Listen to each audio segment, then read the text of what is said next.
Hey, this is U.S. Olympic gold medalist Tara Davis-Woodhull. And I'm U.S. Paralympic gold medalist Hunter Woodhull. As athletes, our lives are about having a clear path. And a team that you can absolutely trust. So when it came to getting the best mortgage, we chose PennyMac. PennyMac is proud to be the official mortgage provider of Team USA and you. Learn more at pennymac.com. PennyMac Loan Services, LLC, Equal Housing Lender, NMLS ID 35953. Licensed by the Department of Financial Protection and Innovation under the California Residential Mortgage Lending Act. Conditions and restrictions may apply. This is Rob Parker from The Odd Couple with Rob Parker and Kelvin Washington. It's Toyota Truck Month. Time for a truck that works as hard as you. Tacoma, Tundra, built for the job and ready for the trail. Available with four-wheel drive and connected tech, all backed by legendary Toyota reliability. Visit your local Toyota dealer for great financing and lease options available to qualified customers. Or visit buyatoyota.com to find your truck month deal today. Toyota, let's go places. There's a fire inside you can't ignore. Stand still? Not a chance. You're a lifelong learner who's come this far. Now, we're here to help you keep going further. Capella University. What can't you do? Visit capella.edu to learn more. Bloomberg Audio Studios. Podcasts, radio, news. This is Bloomberg Daybreak Weekend, our global look at the top stories in the coming week from our Daybreak anchors all around the world. Straight ahead on the program, we look ahead to the last of the Mag 7 earnings with chip giant Nvidia reporting. I'm Nathan Hager in Washington. I'm Caroline Hepker in London, where we're delving into the special election that could redefine the UK's political future. I'm Doug Krisner, looking ahead to Indian Prime Minister Narendra Modi's visit to Israel in the coming week. That's all straight ahead on Bloomberg Daybreak Weekend. On Bloomberg 1130 New York, Bloomberg 99.1 Washington, D.C., Bloomberg 92.9 Boston, DAB Digital Radio London, Sirius XM 121, and around the world on BloombergRadio.com and the Bloomberg Business app. Good day to you. I'm Nathan Hager. We begin today's program with earnings from AI chip giant Nvidia. The last of the Magnificent Seven reports its end-of-year results after the close of trading on Wednesday. For more, we're joined by Kunjan Subhani, senior semiconductor analyst for Bloomberg Intelligence. Great to have you with us on the program, Kunjan. Of course, Nvidia has been at the center of the AI spending story for so long. So where do you see the bar when it comes to Nvidia's results this time around? As usual, the expectations will run high. Folks are expecting the usual, or if not better, than the mid-single digit beat and raise that we have gotten used to with them, which I think is quite possible given multiple drivers that have gotten better since their last quarterly earnings. We have heard from the largest customers of Nvidia, and most of them have increased their CapEx projections significantly. Some of them 40 to 50% in case of Google and Amazon for 2026. So that really helps. We have heard of deals being made since last quarter with these hyperscalers and other customers adopting millions of units of Nvidia, which should drive further upside to that 500 billion number that Jensen had provided.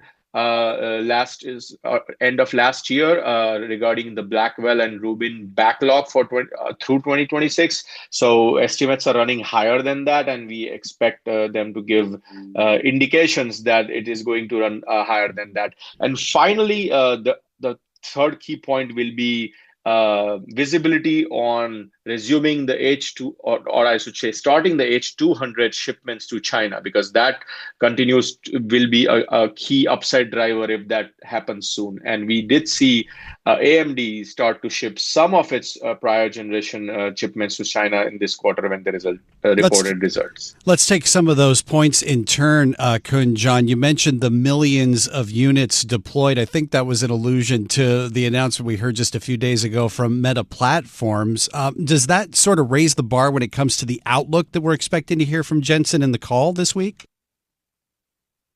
It does raise the bar for the full year. I don't know if it raises the bar for the next quarter outlook. That deal with Meta, it's a long-term deal and the lead times will be longer than to get the revenue in this quarter. So it does raise the bar for the full year, though. And when it comes to the pipeline for future chips, we heard Jensen talk about the Rubin semiconductor being on track for the second half of this year at the recent conference that Nvidia held. Are we expecting any more clarity when it comes to some of those next generation chips from Nvidia?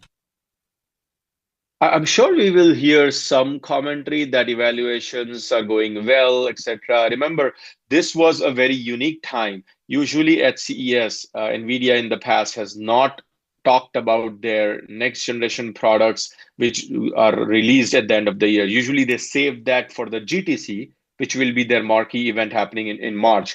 Them talking about this early in the year gave investors confidence that there would be sort of no hiccups with the Rubin ramp as there were with Blackwell. So that's a good news. We'll definitely hear some update, but I think most of the big news will be saved for him to talk about at GTC next month.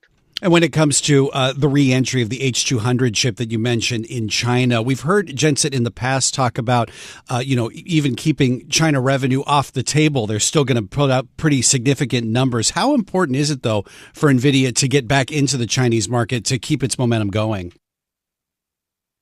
I think it is definitely important.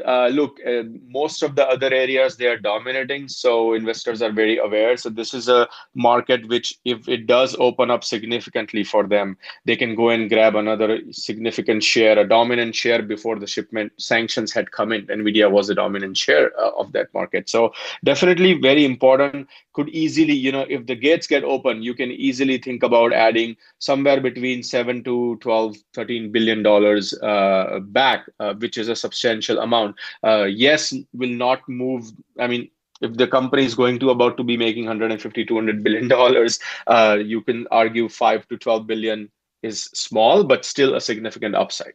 And of course, there's been so much discussion within the market about, whether there's too much spending in AI, whether it's circular spending, and even this AI disruption trade. How do you expect Nvidia's results to color some of that debate on Wall Street? I don't think, and if anything, a better result from Nvidia could keep these arguments going forward. I don't think better results will help with diminishing these arguments. In fact, a weak result could slow down this argument, giving people the more validity that these concerns are real. We don't think these concerns are real at this point, and as long as Nvidia keeps doing better and better, I don't think these arguments will go away anywhere. Appreciate this, Kunjan, ahead of those earnings from Nvidia. Much appreciated. That is Kunjan Sobhani, Bloomberg Intelligence Senior Semiconductor Analyst. Let's take a look now at some stocks making news in the week ahead. I'm Nathan Hager, joined by Bloomberg Markets Live Managing Editor Christine Aquino.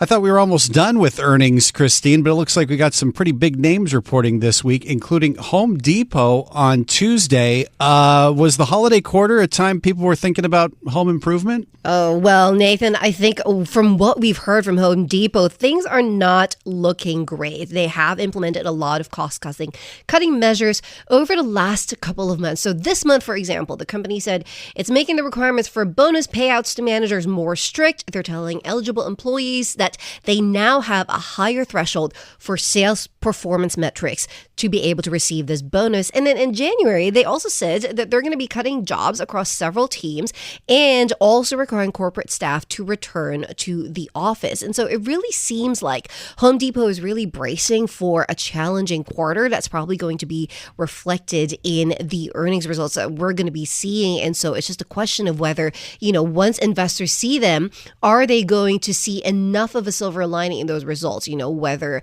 it's the cost-cutting measures that Home Depot implemented implemented or anything else that they're doing that would give them a steadier footing moving forward. That's probably going to be what's in focus for investors next week. It is interesting, though. I mean, we're still off the high from September for Home Depot, but the stock's been kind of on a bit of a bounce here over the last couple of months. So does that mean the bar is kind of higher for Home Depot when it comes to the earnings?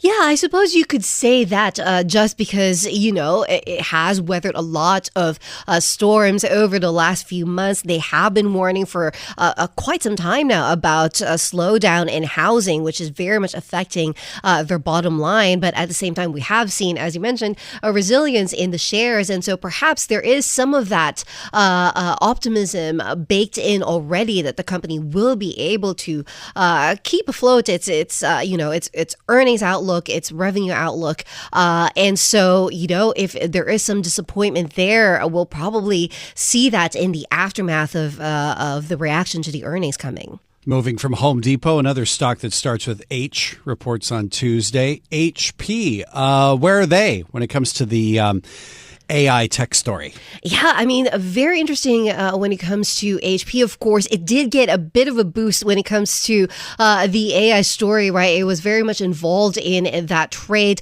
back in the latter part of 2025 when it was all about the expansion of the AI trade to the various companies involved in implementing the data center build out. And HP is a part of that supply chain. But, our analysts at Bloomberg Intelligence really focusing in on margins for HP here. They are big in the PC space, a lot of pressure there when it comes to margins, and so that's a big question whether they're going to be able to keep that up. Also, question about their memory supply. Is that supply chain again going to be resilient moving forward? It's a big question whether they're going to be able to maintain pricing power, given that the environment at the moment for anything AI related is a little bit more challenging, as we've seen in recent price action. And is that what we're seeing reflected in terms of the kind of steady decline that we've been seeing in HP's chart over the last few months? Yeah, absolutely, Nathan. I mean, I think it is one of these stocks, very interesting. It's just kind of right in the middle of kind of institutional AI demand, right? Given that it is part of the build out story, but then at the same time, a lot of fluctuations due to its spot when it comes to the consumer space, right? Like its PC offering still very much subject to the whims of the consumer. And as we've been hearing from a lot of other companies, that is quite a challenging environment. It's not that consumers are fully scaling back on their purchases. They're just being more strategic about it. And that may be where HP's vulnerabilities really may be exposed. And on Thursday, we hear from one of HP's competitors. Is it going to be a similar story when it comes to Dell Computer? Yeah, I mean, for Dell, it really has been a rough start to 2026, right? We've seen their shares down more than 7%. They very much did get wrapped up in the early 2026 declines for U.S. equities in general, given all these fears about AI disruption. And, for Bloomberg Intelligence, their outlook really focusing in on the AI server demand that Dell is enjoying. And so that is a positive for them. And that's allowed them to have a more broad consumer base. Our analysts are very much optimistic in terms of their ability to sustain that momentum through 2030. So high expectations potentially for this earnings result, possibly a high potential for disappointment as well. Okay. Well, another busy earnings week on tap. Thanks for this, Christine. Good having you with us. Absolutely. That's Christine Aquino, Managing Editor for Bloomberg Markets Live. Coming up on Bloomberg Daybreak Weekend, we'll look at the special election that could redefine the UK's political future. I'm Nathan Hager, and this is Bloomberg.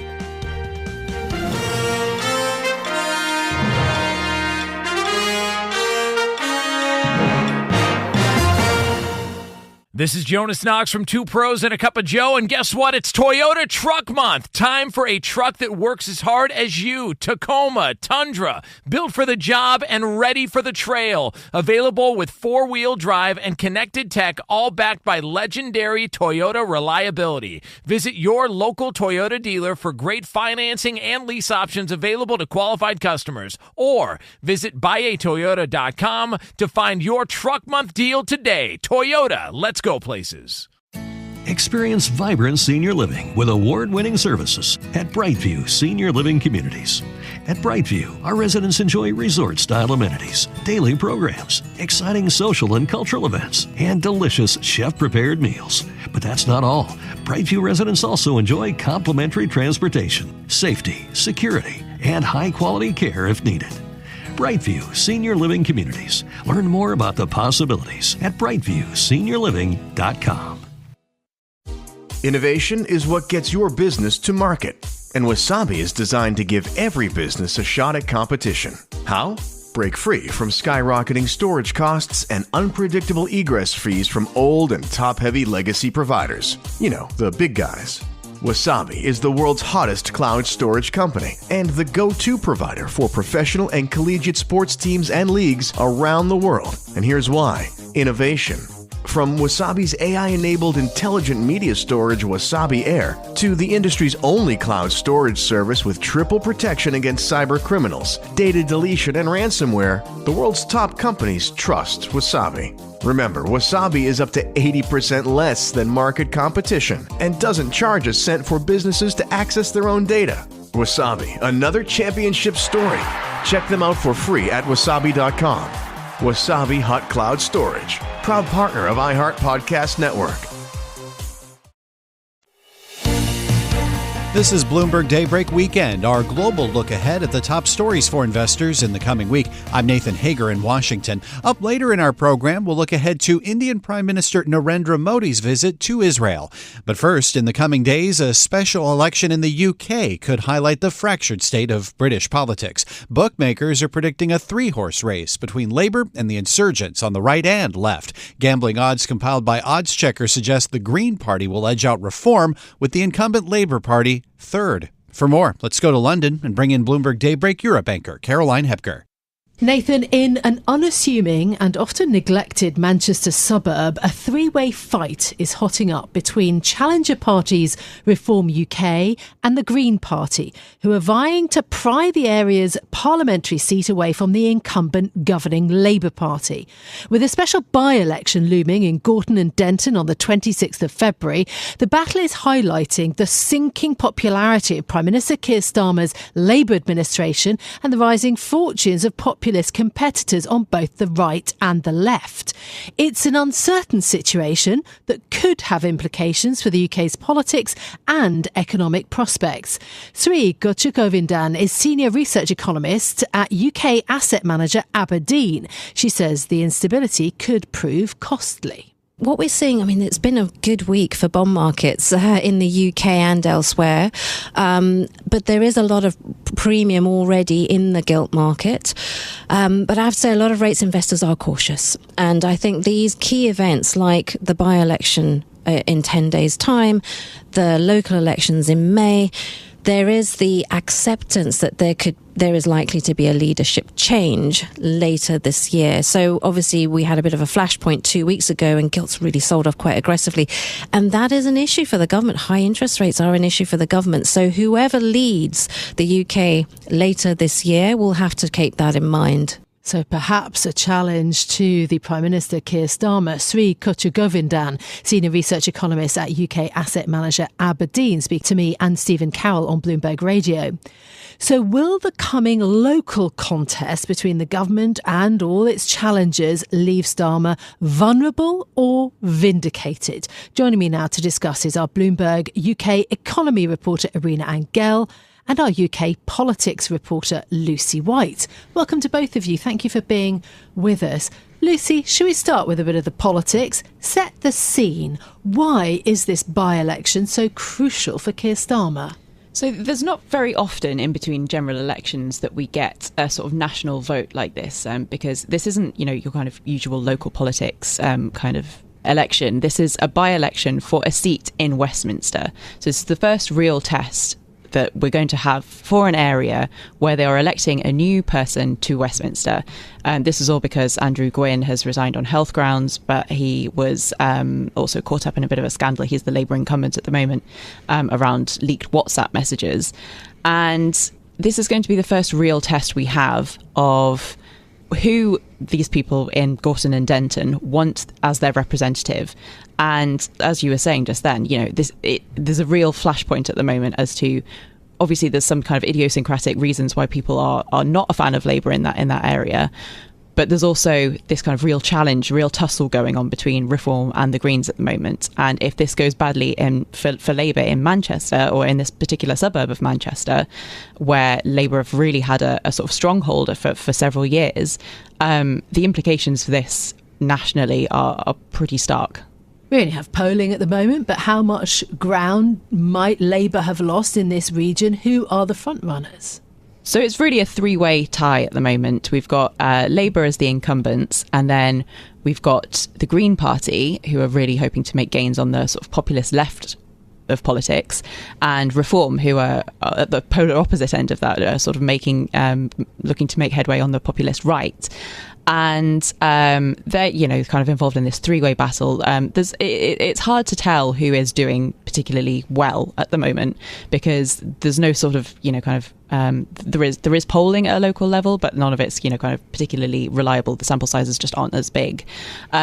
From myself and Irina, when we were on the ground last week in the area, there's a huge amount of visibility for the Green Party. There's posters everywhere. There's a lot of campaigners on the ground. For Reform, there's very little visibility, but kind of local polling does seem to see them doing quite well. As for Labour, there's a lot of people who are kind of, well, I've voted Labour all my life, so I probably will. But there's an equal number, I'd say, that we spoke to, of people that we spoke to there, who say, whether it's due to the Andrew Graham WhatsApp scandal or whether it's due to Keir Starmer, just saying, I will never vote Labour again in my life. Irina, take us through the economics then. We know that for a long time, UK wages and incomes really haven't risen very much. The economy isn't growing very quickly. How has that manifested in Manchester, and how do residents there feel about it? When Lucy and I went up there, I would say that the top issue that came up in Gorton and Denton was the rising cost of living. And, you have that. You also have the rise in the cost of doing business. There's also, other issues related to flight tipping, decaying estates, drug dealing. And, underneath this, you could sense that there is one big issue. And that issue is that the community is decaying, but things didn't used to be like this, So the people of Gorton and Denton, they seem to be people who take pride in where they come from and pride in who they are. And there's a sense that that's now been taken away from them. And who do they blame for this? They blame the government. Labour came in with big promises. There was real hope that things will change quickly, but they haven't for, many reasons. Perhaps some of are the fault of policy. Others are just the result of structural factors, which, could never be turned around very quickly. MP and the local people also blame their previous MP, Andrew Gwynn. Some told us they wrote to him to complain, but they never heard back. So they feel like things are not getting better, and also that they're getting neglected. I think that's really interesting. So then what do we know about the economic profile of those who perhaps are likely to support the challenger parties like Reform and the Greens? If you say that underneath it, there's what sounds like quite a lot of anger, maybe some hopelessness. Exactly, and Reform and Green voters are actually very similar in a key way. They feel, and this is at the national level, not just in Gorton and Denton, but it was really interesting to see it sort of play out there. But these people feel somehow cheated on by the political economy of the country. So Luke Trill from More in Common put this very well. He told me that you ask people, is the system working? And the answer tends to be no. Then you ask them, okay, can we change the system from within to make it work, or do we just burn it all down? And the burn it all downers, these are the people who either go to Reform or the Greens. Which one? It depends on who they blame. For the Greens, it tends to be capitalism and big corporates capturing the economic gains from themselves and leaving everyone else worse off. So you have, young, university-educated people who are a big demographic for them. And for Reform, it's really blaming immigration and migrants, putting a strain on public services. I'm sure that Labour are putting up a good fight and trying to make their case for why perhaps they need more time or the progress that they've made so far. Lucy, in terms of Keir Starmer, how much damage could it do potentially if Labour were to fail to retain this parliamentary seat? I think it will be embarrassing for them, but at the same time, I'm not sure that people within Labour have a huge amount of hope for it going particularly well at the moment. I think, it's important to realise that this is just one area, and that, I dare say, if I were to be devil's advocate for Labour, they would say that there are, some very idiosyncratic issues in this area. For example, the WhatsApp scandal that Andrew Grimm was involved in. But at the same time, it is going to be hugely embarrassing for them if they lose in a seat where, as recently as 2024, they won 50.8% of the vote, and even more. It's kind of hard to compare because the boundaries were slightly different in the general election before that in 2019, but it would have been even higher back then. So I think if Labour are to go from that level to totally losing the seat, it is a kind of really worrying sign for them, because if we're to have, this pattern repeated across the country in areas where Labour was never this good, then, they're really looking at a kind of potential wipeout at the next election, which is due to be held by the next general election, which is due to be held by 2029. So in terms of what's going on with the demographics in the constituency, I think that's also quite interesting, and there's been quite a lot of focus on that in terms of the economic challenges, worries, complaints or hopes that people have for that. Tell us about the demographics, Irina. So Gorton and Denton has been called a Frankenstein constituency because it's made up of very different parts. You have Gorton, and crucially, this is where 2/3 of the population lives. And Gorton is very ethnically diverse. 40% of residents identify as Muslim. One of the main places we visited there is the Longside Market, this big open-air market reminiscent of Istanbul bazaars. And it also has Gorton has a large share of students and university graduates, and a larger share of these people than Denton. So Gorton is fertile ground, for Labour and the Greens. Both have their headquarters there. And as Lucy said, we saw lots of Green posters, but not that many Labour, I would say, when we visited last week. And then, then there's Denton. And as soon as you cross into Denton, you can almost tell the difference because the houses are bigger somehow. And, Reform has set up its HQ there, and it's in a large, sort of sleek warehouse. And regardless whether you're from Gorton or Denton, I think all voters seem to agree on one thing. They won't vote Labour again. But not many people have made up their mind about whether they go to the Greens or Reform. So, Reform seems to be alienating voters in the ethnically diverse Gorton with its anti-immigration message. And, some residents said they won't vote for them because they're racist. However, the Greens similarly are putting off other voters. For example, there was this resident we spoke to who said, I don't like Labour. I will vote for Reform even though I don't agree with their stance on immigration, but I won't vote for the Greens because I don't like their stance on puberty blockers. So it's really, really up in the air, sort of who will win. Okay, thank you to both of you for your reporting on the ground and for being with me here today. My thanks to Bloomberg's economics reporter Irina Angel and to our politics reporter Lucy White. Thank you. Now, I want to read out a full list of the candidates, of course, who are running for this by-election in Gorton and Denton.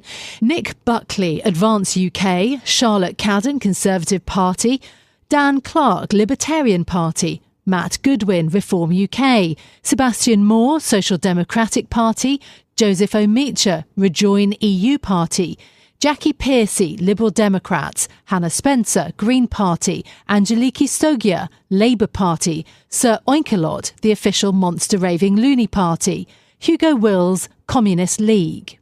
I'm Caroline Hepker here in London. You can catch us every weekday morning here for Bloomberg Daybreak Europe beginning at 6 a.m. in London. That's at 1 a.m. on Wall Street. Nathan. Thanks, Caroline. And coming up on Bloomberg Daybreak Weekend, India's Prime Minister Narendra Modi is set for a 2-day visit to Israel. We'll look at what to expect next. I'm Nathan Hager, and this is Bloomberg.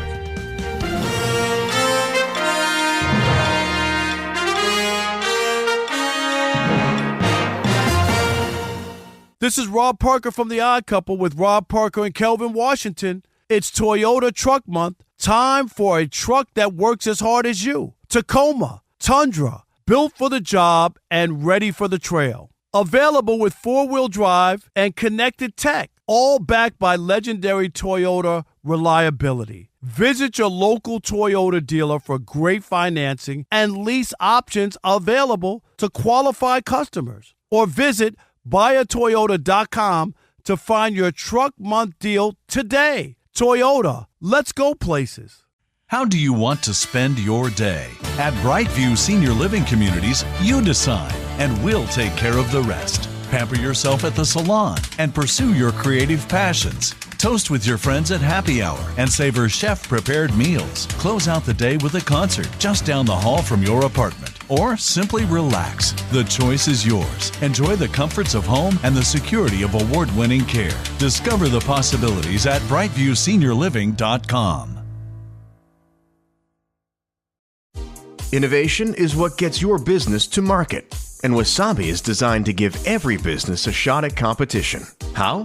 Break free from skyrocketing storage costs and unpredictable egress fees from old and top-heavy legacy providers. You know, the big guys. Wasabi is the world's hottest cloud storage company and the go-to provider for professional and collegiate sports teams and leagues around the world. And here's why. Innovation. From Wasabi's AI-enabled intelligent media storage Wasabi Air to the industry's only cloud storage service with triple protection against cyber criminals, data deletion, and ransomware, the world's top companies trust Wasabi. Remember, Wasabi is up to 80% less than market competition and doesn't charge a cent for businesses to access their own data. Wasabi, another championship story. Check them out for free at wasabi.com. Wasabi Hot Cloud Storage, proud partner of iHeart Podcast Network. This is Bloomberg Daybreak Weekend, our global look ahead at the top stories for investors in the coming week. I'm Nathan Hager in Washington. Indian Prime Minister Narendra Modi is set for a 2-day visit to Israel in the week ahead. For a preview, let's get to Doug Krisner, host of the Bloomberg Daybreak Asia podcast. Thanks, Nathan. This will be Modi's second visit to Israel in 8 years. Back in July 2017, he became the first Indian prime minister to travel to Israel with the goal of elevating ties. Israeli Prime Minister Benjamin Netanyahu has said there is a tremendous alliance between these two countries. For a closer look, I'm joined by Bloomberg's Rosalind Matheson. She is Chief Asia Correspondent. Roz joins from our studio in Singapore. Thank you for being here. From what I've read, Netanyahu and Modi are expected to discuss various forms of cooperation. Do you have a sense of which areas might be prioritized? Two key areas really probably with their conversation. One is momentum towards a free trade agreement. I mean, India tends to move very slowly on trade deals over many years, but they're suddenly in this environment of diversify or die around the world on trade. They're rushing to get trade deals done. I mean, they just did significant trade deals with the EU and also with the US. So there is movement here on the Israeli front. And there's significant trade relationship already between the two countries. I mean, Israel is a significant buyer of refined petroleum products from India, diamonds as well. India is Israel's second biggest trading partner in Asia. I think bilateral trade last year was around $5 billion. So there's a lot to talk about on the trade front, and there's a lot to talk about on the defense front, because India is obviously also moving away from Russia in terms of weapons that it buys. It's still its biggest market, but it is moving to buy more weapons from the US, from France, and from Israel. And so there'll be a lot of discussion around the potential there around defense, but also as part of that, technology sharing when it comes to defense. And so can they produce stuff together, but can they share the technology when they do so? So India, as I understand, is also engaged in more outreach to the Arab world. Last month, India hosted the second India-Arab foreign ministers meeting, and I'm wondering whether that necessarily complicates in some way Modi's mission? Well, yes and no. I mean, India has been a strong supporter of Israel. There's a clear relationship between Narendra Modi and Benjamin Netanyahu. I mean, they speak on the phone every couple of months, if not each month. And India has supplied Israel with drones and been quite a supporter when it comes to their actions in Gaza. But also they don't recognise Jerusalem as Israel's capital. There are some underlying issues there because India, above all, is trying to maintain this idea still of strategic autonomy, which they've always tried to walk a line on, which is to have a balance of relationships. And so that does mean, do they look to have outreach relationships with the Arab world as well? And is Iran potentially a factor in all of this? Because obviously there are serious tensions between Israel and Iran. There's the spectre potentially of US and Israeli intervention again in Iran. So what's going to be Modi's message to Bibi about that? What about Modi's aim to try to bring in some capital from Israel into various sectors of the Indian economy? Are there any industries that come to mind? Well, certainly there is further opportunity for India around stuff like diamonds. They're already exporting a lot of that to Israel, and refined petroleum products. They don't sell raw crude to Israel, but obviously there's a significant relationship there. So those will be the two key things. But obviously they just also want to set the table a bit around the parameters of this FTA. Does it involve services, for example? I mean, that's always a thorny issue for India in trade deals is services. But it's really going to be probably at a higher level around broader understandings when it comes to trade and defense. Modi is expected to address the Israeli parliament, the Knesset. Do we have a sense of the issues that Modi may speak to?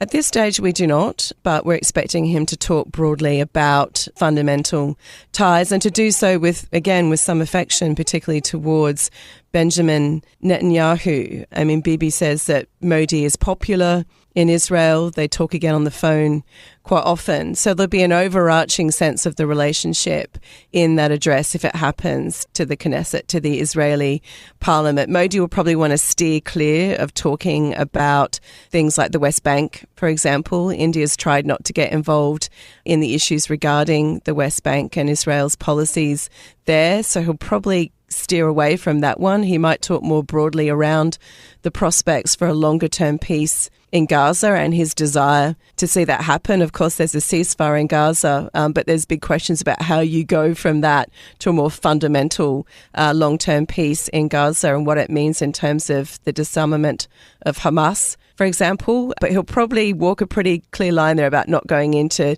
particularly tricky issues around the West Bank. What about the relationship that both India and Israel have with the United States and particularly President Trump?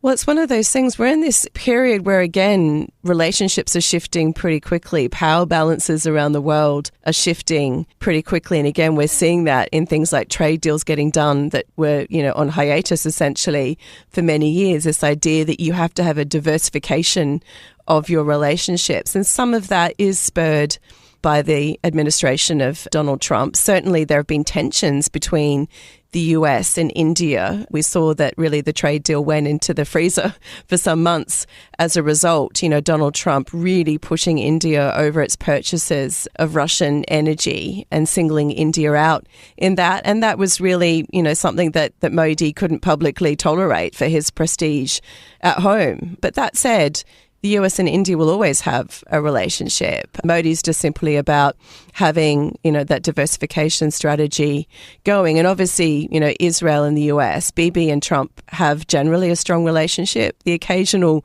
tussle over certain aspects of the Middle East, but it's a strong relationship. So you can imagine that, Bibi and Modi will talk quite generally in warm terms about the US during this trip. What do we know about Modi's popularity in Israel? Is he a widely popular politician? Well, yes, according to Bibi, the Israeli leader, Modi was the first India Prime Minister to visit Israel back in 2017. I think he had a flower named after him. It was a chrysanthemum at the time. So there is this kind of strong history of cooperation. They've had full diplomatic ties between the countries for some decades. And Modi is quite popular in Israel as a result and seen as someone who, hasn't been overtly critical of Israel over its actions in Gaza, the conflict in Gaza. He can expect to have a very warm welcome, including by the parliament. I'm wondering whether China will come up as a part of these discussions as well. Yeah, certainly. Again, China, it's like China, the US, other great powers are always in the backdrop in these conversations at the moment in terms of how you're balancing your relationships. And India, again, trying for this idea of strategic autonomy. I mean, relationships between India and China go up and can go down quite a bit, but they've been on a warmer track in the past year or so, driven in part by the tensions that India has had separately with the US. There's a pragmatism that comes into all these relationships, including with China, and the sense of what's China going to be doing around the Middle East, developing its own business and trade ties, including with Arab nations, and what does that lead to? So certainly it's in the atmosphere in any of these conversations, but there is a sense from both Israel and India in a way that these things need to be done in a very pragmatic fashion. What about the area of agriculture? Is there much in the way of trade exchange between these two countries where agricultural products are involved? Not a ton, and agriculture is just a very thorny issue for India. Again, like other countries, you've got, in a way, this kind of mythical image of the India farmer, and they are a very powerful voting bloc in India, and you can see that Modi being very cautious about, moving away from subsidies for farm products in India or trade deals that might disadvantage the farmers of his country. And he's very attuned to that and his own popularity. So they've tended to be quite protective, I would say, of the India agricultural market. So very cautious about doing deals as a result. So from what I understand, Roz, an Israeli delegation will be leaving for New Delhi on Monday of next week for a first round of kind of trade agreement talks.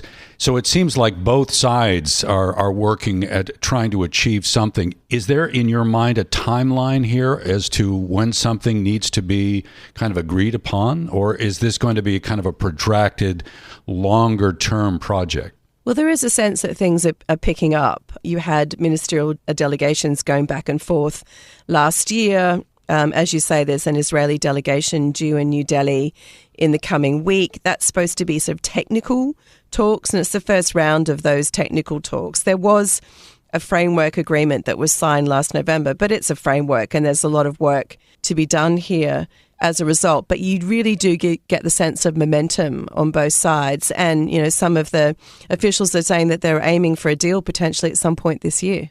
Roz, we'll leave it there. Thank you so much for helping us preview Prime Minister Modi's visit to Israel.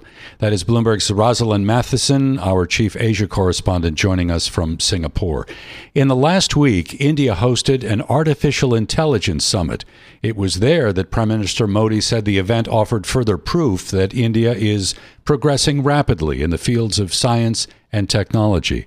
At the summit, Bloomberg spoke with Arthur Mensch of the French firm Mistral AI, and he addressed the Indian market for artificial intelligence. So what we see is that on the infrastructure side, India has taken a strong stance on sovereignty, and so that's a place where we can play an important role, because the platform we bring is something that every state we work with can actually customize.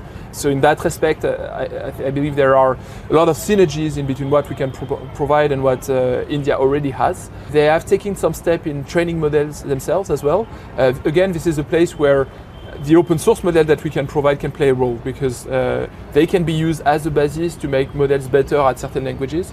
This is something that we actively do with certain states, that we've done with Singapore, that we are doing with Morocco. We've released a model last year called Mistral Saba, which is specifically good at Indian languages in text. And so that's something that we can improve through partnerships with Indian companies that have access to more data. The audio model that we've released, Voxtral in particular, is very strong at Indian language. We see audio as a big way in which the consumer market in India engage with technology. And so again, that's a place where partnerships can actually take us much further, because we can provide the technology and the training stack and the GPUs and the people that know how to train models. But what we could benefit from and what we could partner on is access to data, access to the consumer market, so that we can make that technology better and put it in the hands of, for instance, the Indian government. That was Arthur Mensch from the French firm Mistral AI, speaking to Bloomberg at the India AI Impact Summit in New Delhi. I'm Doug Krisner. You can catch us weekdays for the Daybreak Asia podcast. It's available wherever you get your podcast. Nathan? Thanks, Doug. And that does it for this edition of Bloomberg Daybreak Weekend. Join us again Monday morning at 5 a.m. Wall Street time for the latest on markets overseas and the news you need to start your day. I'm Nathan Hager. Stay with us. Top stories and global business headlines are coming up right now.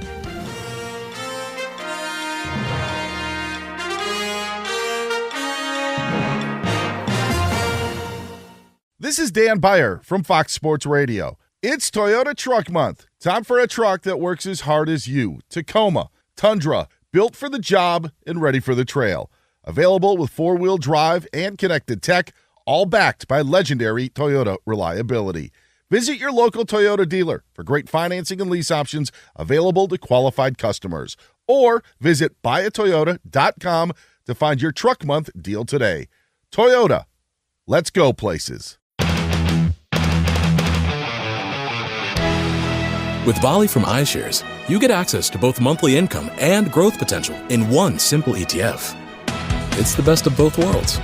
Discover Bali, iShares Large Cap Premium Income Active ETF. iShares, the market is yours. Visit www.ishares.com to view a prospectus for investment objectives, risks, fees, expenses, and other information that you should read and consider carefully before investing. Risks include principal loss and the use of derivatives, which could increase risks and volatility. Monthly income is not guaranteed. Prepared by BlackRock Investments, LLC. Experience vibrant senior living with award-winning services at Brightview Senior Living Communities. At Brightview, our residents enjoy resort-style amenities, daily programs, exciting social and cultural events, and delicious chef-prepared meals. But that's not all. Brightview residents also enjoy complimentary transportation, safety, security, and high-quality care if needed. Brightview Senior Living Communities. Learn more about the possibilities at brightviewseniorliving.com.